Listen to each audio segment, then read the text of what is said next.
Hi friends, welcome back. எல்லாரும் எப்படி இருக்கீங்க ஃப்ரெண்ட்ஸ்? இன்னைக்கு நம்ம பார்க்க போகிறது இந்த ஆடி மாதம் வரும் போகிறதுனால பார்த்தீங்கன்னா நிறையா திருவிளக்கு பூஜை எல்லாம் செய்ய போகிறோங்க. ஸோ அதுக்கு பயன்படுத்தக்கூடிய ஒரு அழகான பொருளை பற்றி தான் பார்க்க போகிறோம். ஆல்ரெடி இது நம்ம ஷாப்பில் இருந்தது தான், கொஞ்ச நாள் அவுட் ஆஃப் ஸ்டாக்காக இருந்தது. இப்போ திரும்ப அதை ரீஸ்டாக்காக நம்ம எடுத்துகிட்டு வந்திருக்கோம் ஃப்ரெண்ட்ஸ். இது வந்து பார்த்தீங்கன்னா அம்மன் முகம் சொல்லுவாங்க. நிறைய பேர் என் கையில் கூட பிஃபோர் வந்து கேட்டிருந்தீங்க. ஸோ இப்போ என் கையில் இருக்கக்கூடியதான் பார்த்தீங்கன்னா அம்மன் முகம் ஃப்ரெண்ட்ஸ். இந்த அம்மன் முகம் வந்து பார்த்தீங்கன்னா நம்ம குத்து விளக்கு மட்டும் இல்லை, காமாட்சி அம்மன் விளக்குலையுமே நம்ம வச்சு வந்து பயன்படுத்தலாம். ஆனால் பெரும்பாலும் அதிகமாக பயன்படுத்துறது பார்த்தீங்கன்னா குத்து விளக்குல தான் வந்து வச்சு பயன்படுத்துவாங்க. இது வந்து பியூர் பிராஸ் மெட்டீரியல் தான். பின்பக்கம் வந்து பார்த்தீங்கன்னா ஒரு வளைய மாட்டம் ஒரு கம்பி போல வந்து கொடுத்துருப்பாங்க ஃப்ரெண்ட்ஸ். அதனால வந்து நம்ம தனியாக ஏதாவது கயிறு போட்டு கட்டணும் அப்படிங்கிற அவசியம் இல்லை. இது அந்த விளக்கோட அந்த முகப்பகுதி இருக்குல்ல, அந்த இடத்துல நம்ம வந்து மாட்டி விட்டாலே போதும். இந்த அழகான அம்மன் முகம் இருக்கு. இதுலயே வந்து பாத்தீங்கன்னா உங்களுக்கு வந்து அந்த பொட்டு தோடு மாதிரிலாம் அந்த அமைப்புல கொடுத்துருக்கனால நம்ம எக்ஸ்ட்ரா எதுவும் இதுக்கு வந்து டெக்கரேட் பண்ணணும்னு அவசியம் இல்லை. இல்லை உங்களுக்கு விருப்பப்பட்ட நீங்க இந்த குட்டி அம்மன் முகத்தையுமே வந்து அலங்கரிச்சுக்கலாம். நம்ம எப்படி வரலட்சுமி நம்ம அப்போ அந்த அம்மனோட முகம் இருக்கு இல்லைன்னா, கலசத்துக்கு வைக்கக்கூடிய முகங்களை வந்து நம்ம கண்ணு இதெல்லாம் வச்சு வரைஞ்சி நம்ம அழகா டெக்கரேட் பண்ணணும். அது போலவும் நம்ம இதை வந்து ரெடி பண்ணிக்கலாம். ஸோ இந்த அம்மன் முகத்தை நம்ம எப்படி விளக்குல இப்போ வைக்கிறது அப்படின்னு பார்க்கலாம் ஃப்ரெண்ட்ஸ். இதோட ப்ரைஸ் வந்து பார்த்தீங்கன்னா 180 ரூபா வரும். நம்ம ஷாப்லேயே இப்போ அவைலபிளாக இருக்குது. ஸோ ஆல்ரெடி கூட நிறைய பேர் வந்து வாங்கியிருக்கீங்க. பட் புதுசாக பார்க்குறவங்களுக்கும் இந்த டீட்டெயில்ஸ் ஷேர் பண்ணுறேன். தேவைப்படுறவங்க நம்மளோட ஷாப் நம்பருக்கு நீங்கள் காண்டாக்ட் பண்ணிக்கலாம் ஃப்ரெண்ட்ஸ். ஸோ அது மட்டும் இல்லாமல் இனி வரப்போகிற அந்த மாதத்தில் ஆடி மாதத்தில் நிறையா அந்த குத்து விளக்குக்கு வந்து அலங்காரம்லாம் செய்வீங்க. எனக்கு தெரிஞ்ச ஒவ்வொரு சின்ன சின்ன டெக்கரேஷன்ஸும் அப்பப்போ வீடியோஸில் வந்து ஷேர் பண்ணுறேன். ஸோ இன்னைக்கு வந்து இந்த முகத்தை வந்து பயன்படுத்தி ஒரு சின்ன ஒரு அலங்காரம் உங்களுக்கு செஞ்சு காமிக்காங்க. ஆல்ரெடி குத்து விளக்குக்கு நிறையா வந்து டெக்கரேஷன்ஸ்லாம் வந்து போட்டிருக்கேன்.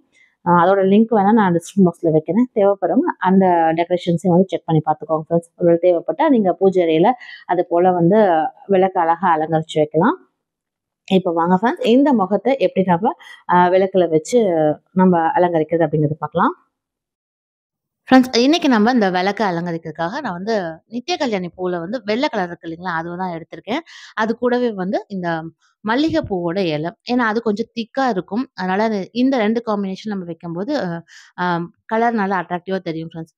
இந்த மல்லிகைப்பூவோட இலைய வந்து நடுப்பகுதியில சின்னதா வந்து ஓட்டைய போட்டுட்டு, அதுக்குள்ள நம்ம இந்த நித்திய கல்யாணி பூவ வந்து வைக்க போறோம். இது அந்த பெட்டல்ஸ் 5 இருக்கிறனால பார்க்கறதுக்கு ரொம்ப அழகா இருக்கும். பின்பகுதியில இருக்கக்கூடிய அந்த காம்பு பகுதி வந்து கொஞ்சம் பாதியா கட் பண்ணிக்கலாம். ஏன்னா, அவ்ளோ பெருசா நம்ம சொருகி விட்டோம்னா, அந்த தட்டுலயோ இல்ல நம்ம வைக்கக்கூடிய பகுதியில வந்து பேலன்ஸ்டா நிக்காது. அதனால சின்னதா கட் பண்ணி எடுத்துக்கிட்டா போதும். இந்த அளவுக்கு இருந்தாலே போதும். இன்னும் கூட நீங்க சின்ன சைஸ்ல வந்து கட் பண்ணிக்கலாம். இல்லைன்னா அந்த இலை வந்து தூக்குன மாரி வந்துரும். ஆ எந்த அளவுக்கு தேவையோ, அது போல நம்ம இது போல அந்த இலைகள சொருகி ரெடி பண்ணி வச்சுக்கலாம். நான் வந்து ஒரு 10லருந்து 15 போல ரெடி பண்ணி வச்சிருக்கேன் ஃப்ரெண்ட்ஸ். என்னோட விளக்கோட அளவுக்கு அந்த சுற்றுப்பகுதிக்கு வைக்கிறதுக்கு வந்து ஒரு 10லருந்து 15 போதுமானதா இருக்கும். இன்னைக்கு நான் அலங்கரிக்கிறது வந்து குத்து விளக்க வந்து நான் இதுல தான் முக்காலி மேல தான் வந்து வச்சிருக்கேன். ஒரு வேளை நீங்க இத வந்து தட்டுல வைக்கிறதுனாலும், இதே போல நடுப்பகுதியில தட்டுல வச்சுட்டு, அந்த தட்டோட ஓரப்பகுதியில வந்து இந்த இலைய இருக்கக்கூடிய பூவோட வச்சு அலங்கரிச்சுக்கலாம். ஃப்ரெண்ட்ஸ், அடுத்து இந்த அம்மன் முகத்த வந்து நம்ம குத்துவிளக்கோட அந்த மேல் பகுதி சூலம் போல இருக்கு இல்லைங்களா? அந்த இடத்துல தான் வந்து நம்ம சொருகி வைக்க போறோம்.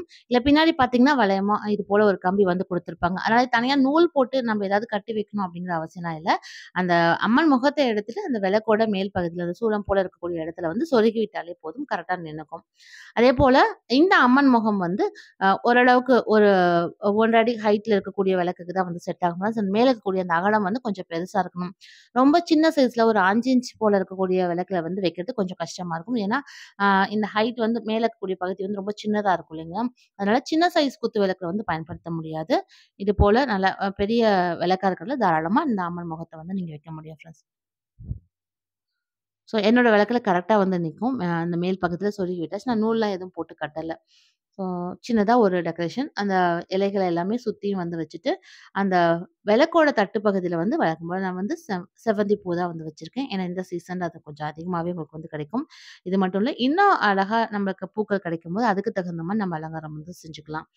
அ முகத்துக்கு வந்து கீழ வந்து ஒரு குட்டியா ஒரு நெக்லஸ் மாரி வந்து போட்டிருக்கேன். ஆல்ரெடி இந்த ஒரு குட்டி குட்டி நெக்லஸ் டைப் வந்து நம்ம காமிச்சிருந்தோம். ஸோ அத தான் நான் வந்து எடுத்து போட்டிருக்கேன் அம்மனுக்கு கழுத்துல. இது மட்டும் கொஞ்சம் பின்பக்கத்துல நூல் வச்சு கட்டியிருக்கேன் ஃப்ரெண்ட்ஸ். ஸோ அவ்வளோதான். அழகா அம்மன் முகத்த வந்து வச்சு, குத்து விளக்கையும் சிம்பிளா டெக்கரேட் பண்ணியாச்சு. ஏன்னா ஃப்ரெண்ட்ஸ் பார்த்த இந்த குட்டியான குத்து விளக்கு அலங்காரம் உங்களுக்கு பிடிச்சிருந்தா அப்படிங்கிறதையும் மறக்காம கமெண்ட்ல சொல்லுங்க. ஃப்ரெண்ட்ஸ் இன்னைக்கு பார்த்த இந்த பதிவு கண்டிப்பா உங்களுக்கு பிடிச்சிருக்கும். ரொம்ப யூஸ்ஃபுல்லா இருக்கும்னு நினைக்கிறேன். இது போல இன்னும் விதவிதமான குத்து விளக்கு அலங்காரத்தோட அடுத்த வீடியோல உங்கள வந்து சந்திக்கிறேன். நன்றி.